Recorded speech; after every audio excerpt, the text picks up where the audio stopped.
आइमा द्वारा आयोजित young leader summit 2024 के अवसर पर हमारे बीच में उपस्थित सुमिता जी,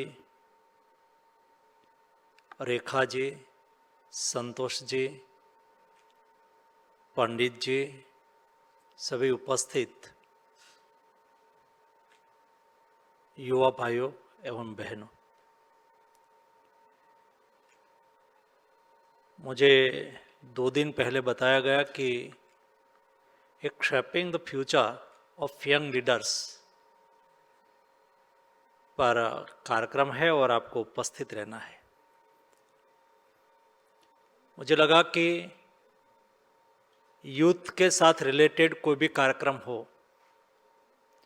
छोटा हो या बड़ा हो, लेकिन as a youth affairs minister के रूप में मुझे जाना चाहिए।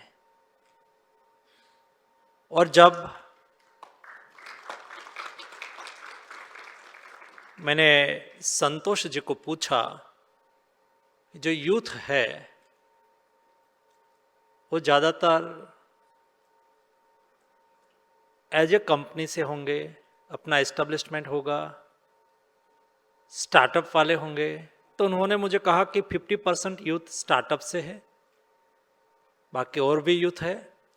मुझे अच्छा लगा। कोई भी देश को आगे बढ़ना है, प्रगति करना है, तो इतिहास गवाह है, हमेशा लीडरशिप यूथ करते हैं। और ये यूथ को आप सही दिशा देंगे तो यूथ सही रास्ते पे चल जाएंगे। दुनिया में एक एकलौता आप और मेरा देश जिसका नाम भारत है, जिसमें एवरेज एज 28 ईयर्स है। 20 में से 13 देश के नागरिक बिलो 35 है। ये हमारे लिए बहुत बड़ी विरासत है। ये हमारे फेवर में है, डेमोग्राफिक डिविडेंड है। सवाल है हम उसको कैसे हार्नेस्ट करें। और ये हार्नेस्ट करने के लिए लास्ट 10 ईयर से प्रधानमंत्री जी के नेतृत्व में जो इनिशिएटिव लिया गया है, एफर्ट करा गया है, उससे आज बहुत बड़ा बदलाव हम देख रहे हैं। मुझे पता है जब हम कॉलेज में पढ़ते थे तो विदेश में पढ़ने जाना या तो एम्प्लॉयमेंट के लिए विदेश जाना, कुछ करना है, रिसर्च करना है, इनोवेशन करना है, हायर एजुकेशन लेना है, रेपुटेड डिग्री लेना है, तो दुनिया में जाना पड़ेगा, यूरोप में जाना होगा, अमेरिका में जाना होगा। अपने करियर को बेस्ट बनाना चाहते थे सब लोग, यूरोप और अमेरिका के रास्ते पे चले जाते थे। लेकिन 10 साल में हमने ये माइंडसेट को बदला है। मैं 10 साल से भारत सरकार में मिनिस्टर हूं। मैंने कई मिनिस्ट्री देखी है, मेरा 7th पोर्टफोलियो है। जो पहले हम अपेक्षा रखते थे बाहर जाने की, वैसे अनेक यूथ जो विदेश में गए हैं, वहां पढ़े भी हैं, या तो वहां उन्होंने अपना कुछ न कुछ कारोबार चालू करा हो, या तो कोई कंपनी के सीईओ हो, या कोई बड़ी पोजीशन पर हो। आज आके कहते हैं हमें इंडिया आना है, इंडिया रिटर्न आके यहाँ हमें हमारी इंडस्ट्रीज लगानी है, स्टार्टअप करना है। जो भी उसके मन में इच्छा होती है, उसको लगने लगा है कि इंडिया के लिए, इंडिया में इंडियन के लिए अपॉर्चुनिटी ओपन हुई है, देश बदल रहा है। दोस्तों, देश आगे बढ़ रहा है और नया भारत का निर्माण हो रहा है। भाषण ये देश में बहुत हुए, सालों तक हुए, और भाषण देना कोई बहुत बड़ी बात नहीं होती है। जब हम गाड़ी में बैठते हैं तो हमारा सहायक होता है, पीए होता है, एक चिट्ठी दे देते हैं और हम आधे घंटे भाषण ठोक देते हैं। ये बहुत सरल होता है भाषण देना। भाषण देने से देश नहीं बदलेगा, एक्शन से देश बदलेगा। और एक्शन ऐसे होने चाहिए जो मेरे देश के यूथ को दिशा भी दे, उसके हाथ में काम भी दे, उसकी अपेक्षा और उसकी आकांक्षाओं को पूरा करने के लिए उसको उड़ान भरने की व्यवस्था भी दे। और इसलिए उसमें से ही स्टार्टअप इंडिया है। आइए आप स्टार्ट करिए, सरकार आपके साथ है। अरे आप में कोई इनोवेशन है, खड़ा होना है आपको, लेकिन आपके पास आर्थिक सुविधा नहीं है, स्टैंड अप इंडिया के द्वारा आप खड़ा हो, हम आपको मदद करने के लिए तैयार है। आप में कोई रिसर्च करना है, इनोवेशन करना है, लेकिन यहां सरकार में इंफ्रास्ट्रक्चर की और व्यवस्था की कमी नहीं है, लेकिन सरकार की लैब है तो सरकार के अफसर ही जा सकते हैं। कोई प्राइवेट, मेरे यूथ कोई प्राइवेट स्कूल में पढ़ने वाले, प्राइवेट कॉलेज में पढ़ने वाले, प्राइवेट यूनिवर्सिटी में कोई पढ़ता है तो उसके लिए विंडो ओपन नहीं था जी, नहीं। आज देश की सारी रिसर्च इंस्टीट्यूट देश के हर यूथ के लिए ओपन है, वो अपनी इच्छा के अनुसार वहां रिसर्च कर सकता है, ये व्यवस्था करी गई है। आपको खेलना है, खेलो इंडिया। चलो आप में टैलेंट है खेलने की, हर व्यक्ति में कोई ना कोई टैलेंट होती है, टैलेंट को हार्नेस करनी होती है। तो खेलने की इच्छा है, खेलो इंडिया। देश में खेलो इंडिया अभियान चल रहा है। आपको कुछ करना है, इंडस्ट्रीज लगाना है, सिंगल विंडो सिस्टम से आप मेक इन इंडिया के साथ जुड़ जाए, इंडिया में आइए, इंडिया में मैन्युफैक्चरिंग करिए, और उसका नतीजा है आपका फ्यूचर एज ए यूथ बहुत ब्राइट है। आज एकलौता एक इंडिया ऐसी कंट्री है जिसकी इकोनॉमी 7 to 8% ग्रो कर रही है। आप जाइए यूरोप 1-2% पर रुकी हुई है, अमेरिका बिलो 3%, चाइना बिलो 5%। आज जिस देश के हम वासी है, ये देश की इकोनॉमी 7 to 8% ग्रो कर रही है। जब 7 to 8% इकोनॉमी ग्रो करती है, उसका मतलब यह होता है मैन्युफैक्चरिंग सेक्टर ग्रो कर रहा है, एग्रीकल्चर सेक्टर ग्रो कर रहा है, सर्विस सेक्टर ग्रो कर रहा है, इंफ्रास्ट्रक्चर डेवलपमेंट हो रहा है। एज ए होलिस्टिक देश में खर्च होता है, तब जाके देश की इकोनॉमी बढ़ती है। और जब देश की इकोनॉमी 7 to 8% रेट से बढ़ती है, तो आपके लिए जॉब की अपॉर्चुनिटी ओपन होती है, नंबर ऑफ इंडस्ट्रियल डेवलपमेंट होता है, इंफ्रास्ट्रक्चर डेवलपमेंट होता है। दोस्तों, आज ये देश में हो रहा है आपकी इच्छा के अनुसार। हमारा हर स्टेप देश के युवाओं को एड्रेस करता है। सालों से ये देश में यूथ फेस्टिवल मनाया जाता था। तो यूथ फेस्टिवल में क्या होता था, स्टेट में कल्चरल कंपटीशन होती थी, और कंपटीशन करके हर स्टेट अपने प्रतिनिधि को भेजते थे, और एक स्टेट में 20-25 हजार युवाओं को इकट्ठा करा जाता था, और कोई लीडर आके उद्बोधन कर देते थे, यूथ फेस्टिवल खत्म हो गया। दोस्तों जी नहीं, हम समय के साथ बदलते रहना हमारी सरकार की कार्यशैली बनी है। मैंने इस बार as a youth affairs minister के रूप में तय करा कि जब मोदी जी ने कहा कि हम 2047 में देश को विकसित भारत बनाना चाहते हैं, किसके लिए है? जो यहां मेरे सामने 20-25 बिलो 30 के एज के यूथ बैठे हैं, आप 2047 में 50 के होंगे। आप देश का फ्यूचर है। न्यू इंडिया, विकसित भारत का नागरिक के रूप में आप विकसित भारत को एहसास कर सको। आपकी इच्छा के अनुसार विकसित भारत होना चाहिए। आपकी पार्टनरशिप विकसित भारत में होनी चाहिए। आपके नजर से विकसित भारत कैसे होना चाहिए? क्या केवल प्रधानमंत्री जी अपने मन में सोच लेंगे, हम कैबिनेट को बिल पारित कर देंगे और विकसित भारत बना देंगे? जी नहीं। मोदी जी ने कहा कि विकसित भारत हमें बनाना है तो हमें 5 प्रण लेना है। और जब देश आजादी का अमृत महोत्सव मना रहा था, उस वक्त 2023 के रेड फोर्ट से प्रधानमंत्री जी ने अपने उद्बोधन में कहा कि हम देश को विकसित भारत बनाने के लिए देश के नागरिक 5 प्रण लेते हैं।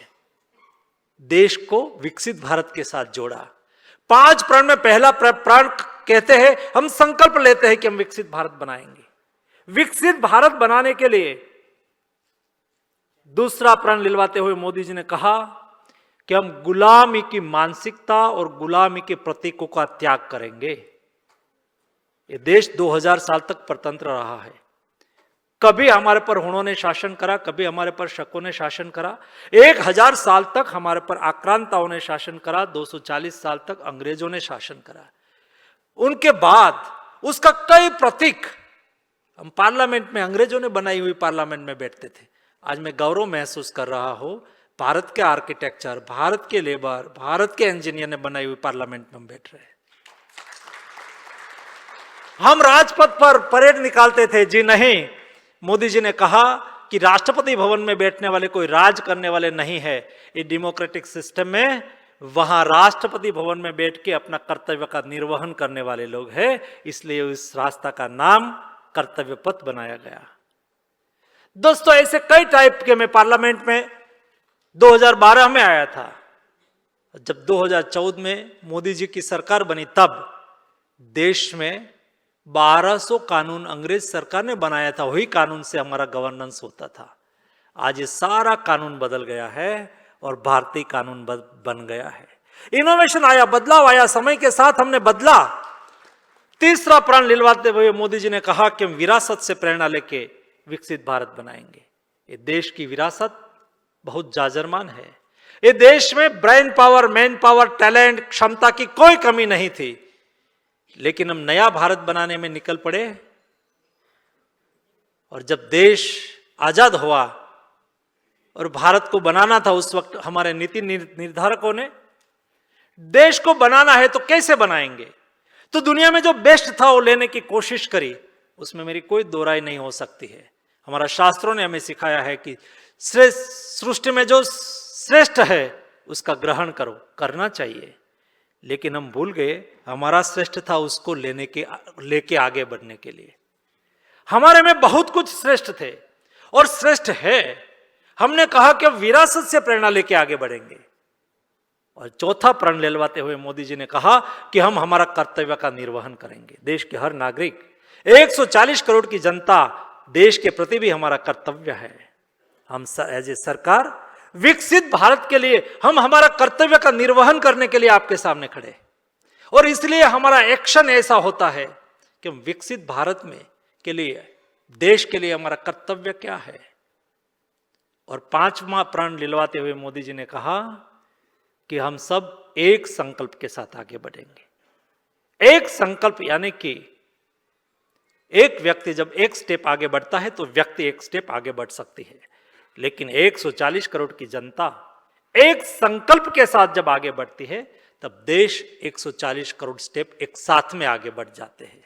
हम सब लोगों ने साथ में मिलके विकसित भारत बनाना है, और इसलिए मैंने विकसित भारत में युवाओं की भागीदारी को सुनिश्चित करने के लिए मैंने कहा कि इस बार मैं यूथ फेस्टिवल ऐसे नहीं मनाऊंगा, लेकिन मैंने युवाओं के लिए एक माय भारत प्लेटफॉर्म मोदी जी ने बनाया है। उसमें 2 करोड़ यूथ रजिस्टर है। As a my Bharat platform आप भी जाके देख लेना। उसको आने वाले दिनों में मुझे सिंगल विंडो सिस्टम बनाना है। आपको जॉब चाहिए, आपको कारोबार करना है, आपको कोई एक्टिविटी में पार्टिसिपेट करना है, आपकी कोई आकांक्षाएं हैं, आपकी कोई महत्वाकांक्षाएं हैं, आप में कोई विजन है, उसके लिए कहां कनेक्ट होना है।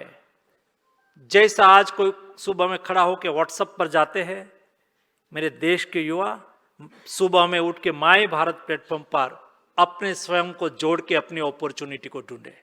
इस टाइप का एक रोबस्ट प्लेटफॉर्म हमने खड़ा करा है, और ये ही प्लेटफॉर्म के द्वारा मैंने तय करा, और मुझे आज सेटिस्फेक्शन हुआ।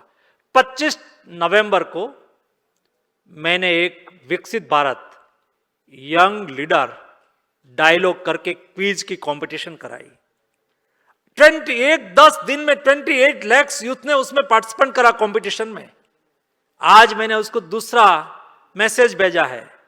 28 में से 2 लाख जो विनर है उसको आइडेंटिफाई करके मैंने कहा कि विकसित भारत के लिए 10 टॉपिक दिया।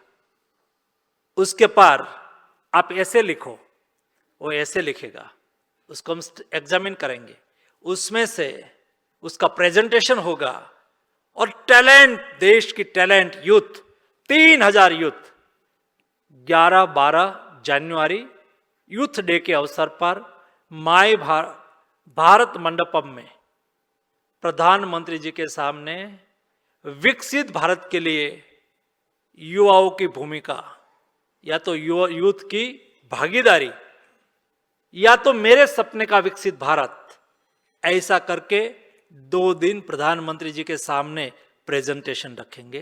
प्रधानमंत्री जी स्वयं इस कार्यक्रम में युवाओं के साथ 2 दिन रहेंगे। दोस्तों, तब जाके देश बदल सकता है, तब जाके, और ये युवा कहेंगे कि विकसित भारत ऐसा होना चाहिए, विकसित भारत में सस्टेनेबिलिटी पर यह काम होना चाहिए, स्टार्टअप पर यह काम होना चाहिए, इंफ्रास्ट्रक्चर सेक्टर में यह काम होना चाहिए, कल्चरल सेक्टर में यह काम होना चाहिए। हम यूथ से सुनना चाहते हैं, क्योंकि यूथ ही देश का भविष्य होता है। और इसलिए आज shaping the future of the young leaders, young leader के भविष्य को शेप देने के लिए आज डायलॉग का आयोजन करा गया है। आयोजकों को मैं अभिनंदन देता हूं, और आपने उत्साहपूर्वक पार्टिसिपेंट करा है, आप सबको भी मैं हार्दिक शुभकामनाएं देता हूं। मैं अपेक्षा करता हूं कि आपकी डिस्कशन और डेलिब्रेशन से जो पॉइंट निकलेगा वो अवश्य मेरे सामने रखिए। मुझे भी सरकार की नीति पॉलिसी के लिए उसका उपयोग हो सकता है। आप सबको मेरी ओर से हार्दिक शुभकामनाएं। धन्यवाद।